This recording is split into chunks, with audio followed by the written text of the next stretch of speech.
रूस के सदर जोसेफ स्टालिन एक मर्तबा पार्लियामेंट में अपने साथ एक मुर्गा ले आया और एक एक करके उसके सारे पर नोचने लगा। मुर्गा दर्द से बिलबिलाता रहा,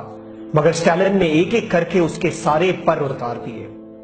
फिर मुर्गे को फर्श पर फेंक दिया और जेब से कुछ दाने निकालकर मुर्गे की तरफ फेंक दिए और चलने लगा। मुर्गा दाना खाता हुआ स्टालिन के पीछे चलने लगा। स्टालिन बराबर दाना फेंकता रहा और मुर्गा मुंह में दाना लिए बराबर स्टालिन के पीछे चलता हुआ आखिरकार उसके कदमों में आ खड़ा हुआ। इसके बाद स्टालिन ने एक तारीखी फिक्रा बोला, सरमायादाराना रियासतों के अवाम इसी मुर्गे की तरह होते हैं। उनके हुक्मरान पहले अवाम का सब कुछ लूट कर उन्हें अपाहिज कर देते हैं और बाद में मामूली सी खुराक देकर खुद को उनका मसीहा बना देते हैं और चंद सिक्कों,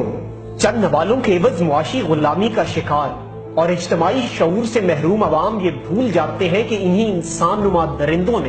इन्हें इस नहज पर ला खड़ा किया था। फिर इंसान थाना कचहरी, गली और नाली के नाम पर इन लुटेरों को वोट देता है और ये लुटेरे अवाम के टैक्स के पैसों से न सिर्फ अपने और अपने आने वाली 7 नस्लों के लिए पैसे इकट्ठे करते हैं, बल्कि अवाम का जूता और अवाम के सर के मकूले के मुताबिक जब अवाम के ही पैसों से अवाम के लिए गली या नाला बनाते हैं तो उस पर अपने नाम की तख्ती लगाकर अवाम पर एहसान धरते हैं और अवाम इस कदर बेवकूफ है कि अपने ही पैसों के लिए इन लुटेरों का शुक्रिया अदा करती है।